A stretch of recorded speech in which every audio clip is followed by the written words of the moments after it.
اور کیا کریں کہ صحیح و سالم تندرست مطلب جانور کی قربانی کریں. یہ نہیں کریں کہ بس اسی طریقے کا کوئی جانور اٹھا لائے یا عیب ہے کوئی اس کو کر دیا. بالکل صحیح سالم ہونا چاہیے. آنکھ کان کو اچھی طرح اس کی دیکھ لیں.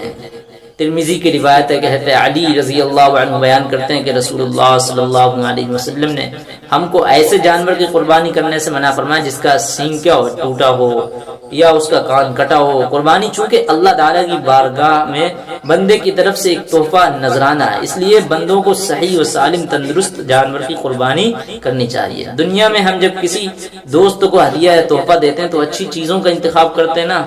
بری قسم کی چیزوں میں ہدیہ میں دینا ہم برا سمجھتے ہیں. جب دوستوں کے بارے میں یہ ہماری یہ حالت ہے تو اللہ تعالیٰ کے ساتھ ہمارا کیا معاملہ ہونا چاہیے, اس کو ہم خود سمجھیں. اچھا, یہ ہو گیا صحیح سالم تندرست جانور کی قربانی کریں. اس کے بعد ہے وہ 4 طرح کے جانور جو قربانی کے لائق نہیں. یہ بات بھی اچھی طرح سمجھیں. وہ 4 طرح کے کون سے جانور ہیں جو قربانی کے لائق نہیں ہیں.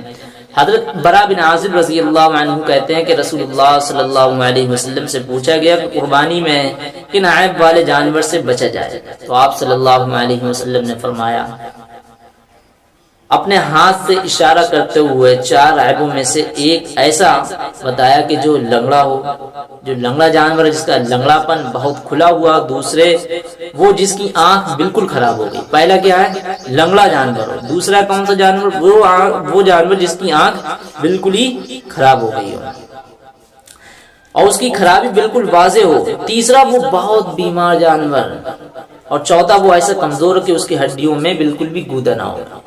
ان 4 طرح کے جانوروں کی قربانی لائق نہیں ہے. آپ صلی اللہ علیہ وسلم نے بتلا دیا. نمبر 1 وہ لنگڑا ہو.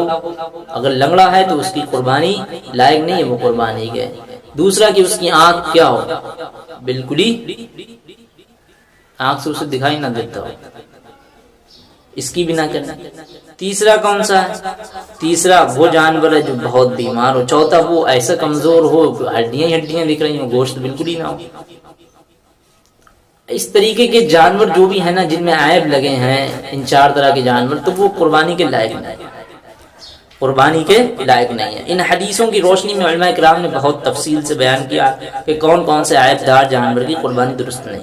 اب مختصر طور پر یہ باتیں ذہن میں رکھنی چاہیے کہ جس جانور کے سینگ کا کچھ حصہ اوپر سے ٹوٹ گیا ہو یا اس کا کھول اتر گیا ہو تو اس کی قربانی درست ہے.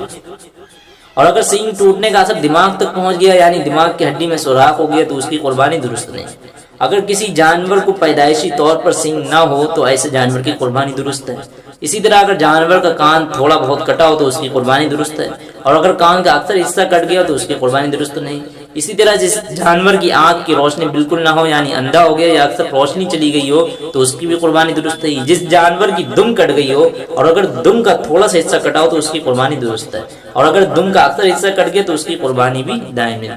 دم آپ لوگ جانتے ہو پوچھ کو کہتے ہیں. اور جو جانور لنگڑا کر چلتا ہے یعنی لنگڑ کر چلتا ہے, لنگڑا پن ہے اس کے اندر, وہ 3 ہی پاؤں زمین پر رکھتا ہے اور چوتھا پاؤں زمین پر نہیں رکھتا تو اس کی قربانی جائز نہیں ہے. اور چوتھا پاؤں زمین پر سہارا دے کر لنگڑا کر چلتا ہے تو اس کی قربانی درست ہے.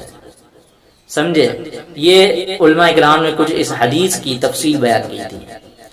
اب جو چھٹی چیز ہے وہ ہے ذبح کرتے وقت اللہ کا ذکر ہمارے لیے کرنا ضروری ہے. اللہ کا ارشاد ہے کہ قربانی کے اونٹ وغیرہ کو ہم نے تمہارے لیے اللہ کے شائع میں شامل کیا, تمہارے لیے ان میں بھلائی ہے.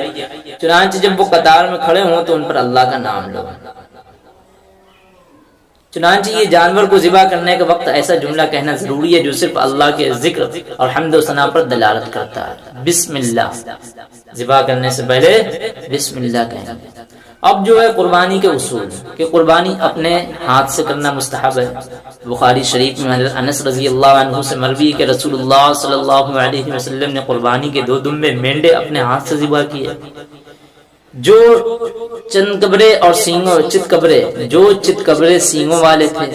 اسی وجہ سے علماء نے لکھا ہے کہ قربانی کرنے والے کے لیے مستحب ہے کہ جانور کی گردن پر اپنے ہاتھ سے چھری پھیر کر خود ذبح کرے, بشرطے کہ چھری پھیرنے کا طریقہ ذبح کرنے کے آداب اس کو معلوم ہو. آج کا خطبہ اسی کے اوپر تھا ہمارا, قربانی کے مسائل پر.